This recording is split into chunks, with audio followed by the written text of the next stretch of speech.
Hi guys, so you might notice something a little different. I'm wearing a button-down shirt today. You're wearing a button-down. We're not matching. We're not matching. We're not matching. I think I would look nice in a mustard colored shirt, but we're not matching. I got my hair done. You got your hair done. I did. She just got home with her hair done. I got home a little while ago. It's very pink. I like it. I feel like last time you got it this pink, you liked it and then you didn't like it the next day. But then it grew on me over time, so it's just very pink. It's always weird to see it on camera. In other words, you're not gonna like it again tomorrow. No, I like it a lot. It actually is really stunning. I'm really happy with how the color turned out. I'm really pleased. I'm also pleased to not have any crazy roots anymore. Everything's one color. That's a bonus. We'll see what happens tomorrow. I like this color a lot. Eric really likes You this color. like when it's bubblegum. Yeah, I do. But I also really like the hot pink too. Okay. We'll see what It's happens very tomorrow. exciting. Alright, so you got your hair. I got my hair done because I wanted it to look nice when we go to Philly this weekend. So if anyone's in Philly and you see her, And you see some really bright pink hair, say it's hi. probably me. Because whenever we tend to go someplace, Oh no, don't say that. people tend to recognize me and not this one. I don't know why. Eric likes to say it's because he's more charming. I just don't get it. He's more memorable than I am. I don't get it. I have pink hair. Pink hair. Yeah. At Comic-Con, we were sitting on the steps and someone was like, hey, I know you from YouTube. And I was like, hey, and I was sitting next to her. I was literally sitting right next to him and the guy didn't look at me. He was only looking at Eric. I'm like, what? Anyway, yeah, so I have pink hair now. Again, more pink hair. It's very exciting. It takes forever to get pink hair though, by the way. Yeah, what time did it start? 5:45.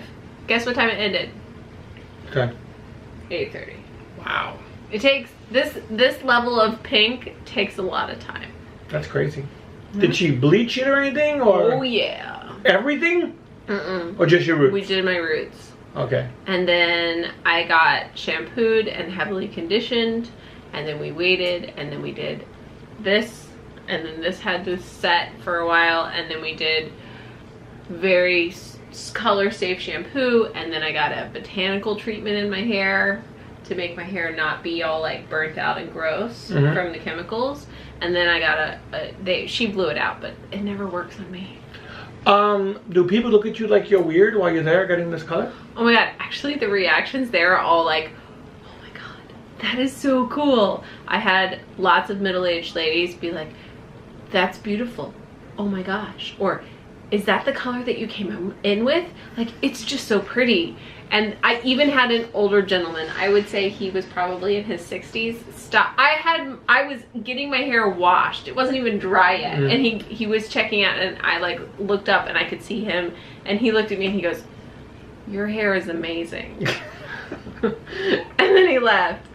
Lots of people like the pink hair. Sure. It is very gratifying, yes, but there were lots of positive feedback while I was there. I think it really works on you. I will admit that I'm the only person there getting bright pink hair. That's the other thing. I think where you go. Well, it's where I've always gone. Sure. I don't know what this place looks like, but I don't imagine people go there and get like their hair colored. Like this. Not like this. They sure go there to get their hair colored, but it's a different kind of hair color. Right. What took place for me today? Came home and I played Overwatch. I am so disappointed. I'm so disappointed. Because I'm just not like meeting with cohesive teams. You gotta get friends so that you actually play together and have a schedule. It's just called finding a group. It's just sad. You know, people give up way too early. Teams they just don't communicate. It's just hard. I'm sorry. After that, I continued on with Starfinder. He's really excited about it. I am. I'm even more so excited. I've never been this excited about anything in his entire life. That's not true at all. Did you ever hear about this game called Warhammer or Overwatch or Halo? Or they're just a bunch of games. No, but like one thing that I was reading about today was gravity. It might not exist on a space station, and I was like, wow, that would be an interesting, like, he told one me this, shot. Yeah, he told me this when I got home, and I was like, I've never had to worry about that before as a DM. No. Enjoy. But yeah, what happens if you're fighting on a space station and suddenly the gravity fails? Someone aims, someone shoots, you hit a control panel. There is now no gravity in that room. So do you, if that happens, if someone misses, like rolls a 1, do you roll on a d20 to find out? Or so obviously you have to push off of something if you want to go in a direction.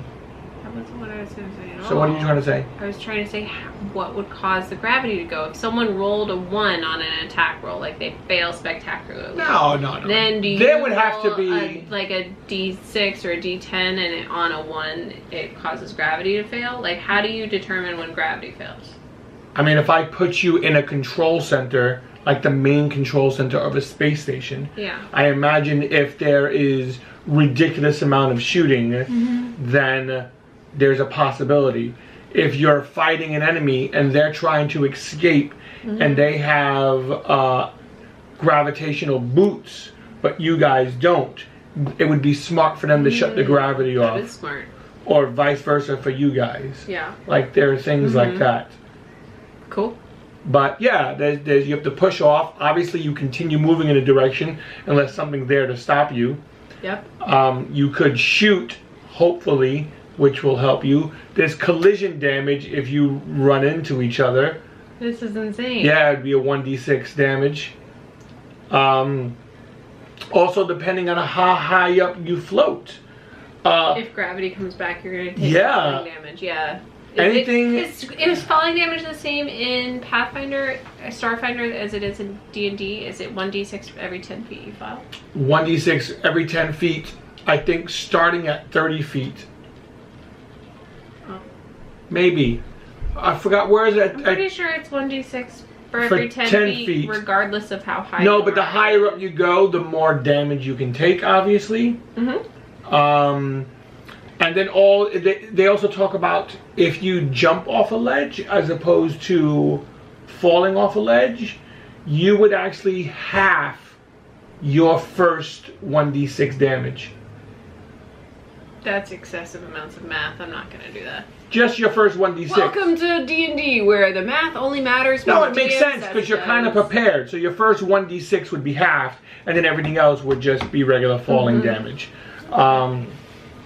Yeah, so anti-gravity sounds really cool, and I sent an email to the group. You did.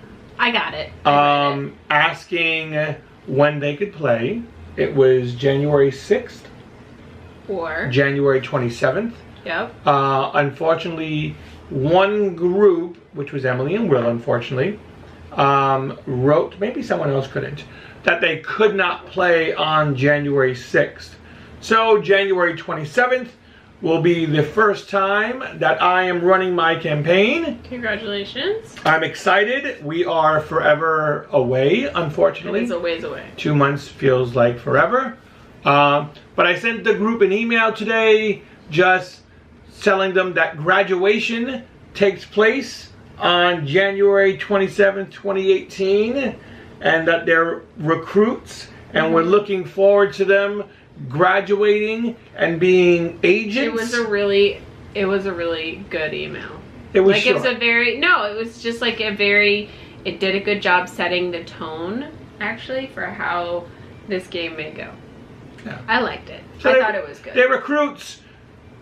Graduation day, assuming they graduate, they'll become agents. Assuming we graduate. I don't know. I don't know what happens. Am I gonna fail on the last day? All I know is graduation day is the day that we get together. We'll see what happens.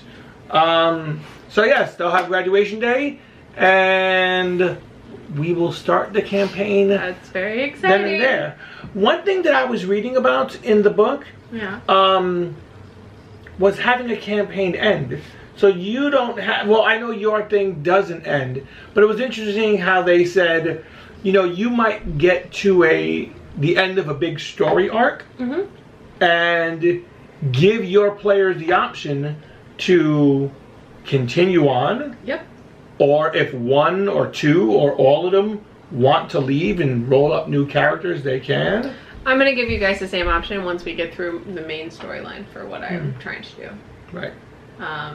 Which I'm sure I shouldn't say that. Yeah.